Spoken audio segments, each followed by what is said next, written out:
Palakkad Mundur national യുവ cooperative സൊസൈറ്റിയിലേക്ക് പാതിവില തട്ടിപ്പിന് ഇരയായവരുടെ March സംഘടിപ്പിച്ചു. 280ഓളം പേരാണ് തട്ടിപ്പിനിരയായത്.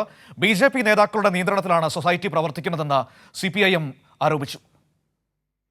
സച്ചിൻ പാലക്കാട് എന്ന വാർത്തയുടെ വിവരങ്ങളുമായി ചേരുകയാണ്. സച്ചിൻ, ഈ പാതിവില തട്ടിപ്പ് ഇപ്പോൾ BJP നിയന്ത്രണത്തിലുള്ള സൊസൈറ്റിയുടെ നേതൃത്വത്തിൽ വലിയ തട്ടിപ്പ് നടന്നിരിക്കുന്നു എന്ന ആക്ഷേപമാണ് പാലക്കാട് മുണ്ടൂരിൽ നിന്ന് ഉയർന്നു വന്നിരിക്കുന്നത്. ഏകദേശം 280ഓളം പേർ തട്ടിപ്പിനിരയായിരിക്കുന്നു. വലിയ പ്രതിഷേധം ഇന്ന് അവരുടെ ഭാഗത്ത് നിന്ന് ഈ സൊസൈറ്റിക്ക് നേരെ വരികയും ചെയ്തിരിക്കുന്നു. മനു, BJPയുടെ മുൻ കേന്ദ്രമന്ത്രി കൂടിയായിട്ടുള്ള V മുരളീധരന്റെ നേതൃത്വത്തിലാണ് സംസ്ഥാനത്ത് നാഷണൽ യുവ കോപ്പറേറ്റീവ് സൊസൈറ്റി രൂപീകരിച്ചത്. ഇതിന്റെ മറവിലാണ് പാലക്കാട് മുണ്ടൂരിൽ 286ഓളം പേർ തട്ടിപ്പിനിരയായിരിക്കുന്നത്. പാതിവില സ്കൂട്ടർ വാഗ്ദാനം ചെയ്തുകൊണ്ടാണ് 60,000 രൂപയിലധികം ഈ 286ഓളം പേരിൽ നിന്ന് ഈ BJPയുടെ പാലക്കാട് ജില്ലയിലെ നേതാവ് കൂടിയായിട്ടുള്ള C കൃഷ്ണകുമാറിന്റെ നേതൃത്വത്തിലടക്കം തട്ടിപ്പ് നടത്തിയിരിക്കുന്നത്. ഇതിനെതിരെ വലിയ പ്രതിഷേധമാണ് ഇന്ന് പാലക്കാട് ഉണ്ടായിട്ടുള്ളത്. തട്ടിപ്പിനിരയായവർ ഈ നാഷണൽ യുവ കോപ്പറേറ്റീവ് BJPയുടെ പ്രധാനപ്പെട്ട നേതാവ് അദ്ദേഹമാണോ?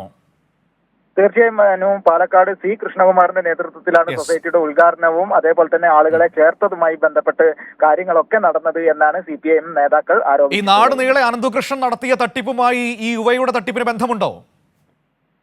യുവയുടെ തട്ടിപ്പും ഇപ്പോ ഈ സീഡ് സൊസൈറ്റിയുമായി ബന്ധപ്പെട്ടുകൊണ്ട് തന്നെയാണ് നടന്നിട്ടുള്ളത്. സീഡ് സൊസൈറ്റിയുടെ ഭാരവാഹികൾ തന്നെയാണ് നാഷണൽ യുവ കോപ്പറേറ്റീവ് സൊസൈറ്റിയുടെ ഭാരവാഹികളും. മനു, V മുരളീധരന്റെ നേതൃത്വത്തിലാണോ യുവ കോപ്പറേറ്റീവ് സൊസൈറ്റി എന്ന് പറയുന്ന സംഘടന സംസ്ഥാനത്ത് പ്രവർത്തിക്കുന്നത്?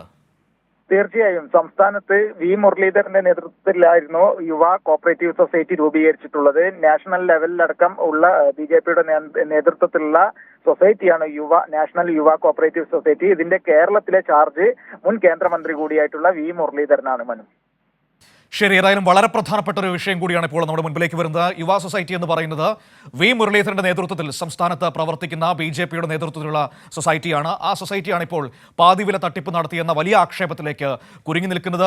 തട്ടിപ്പിന് ഇരയായ 280ഓളം പേർ ഇന്ന് ഈ സൊസൈറ്റിയിലേക്ക് മാർച്ച് നടത്തുകയും ചെയ്തു.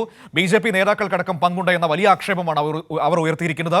ഏറ്റവും പ്രധാനപ്പെട്ട മറ്റൊരു കാര്യമെന്ന് പറയുന്നത് പാലക്കാട്ടെ പ്രധാനപ്പെട്ട BJPയുടെ നേതാവായ C കൃഷ്ണകുമാറാണ് ഇതിന്റെ പ്രവർത്തനങ്ങളൊക്കെ നിയന്ത്രിച്ചിരുന്നത് എന്ന ആക്ഷേപം കൂടി അതുമായി ബന്ധപ്പെട്ട ഈ തട്ടിപ്പിന് ഇരയായവർ പറഞ്ഞു വെക്കുകയും ചെയ്യുന്നുണ്ട്. വിവരങ്ങളാണ് ഇപ്പോൾ സച്ചിൻ പാലക്കാട് നിന്ന് നൽകിയത്.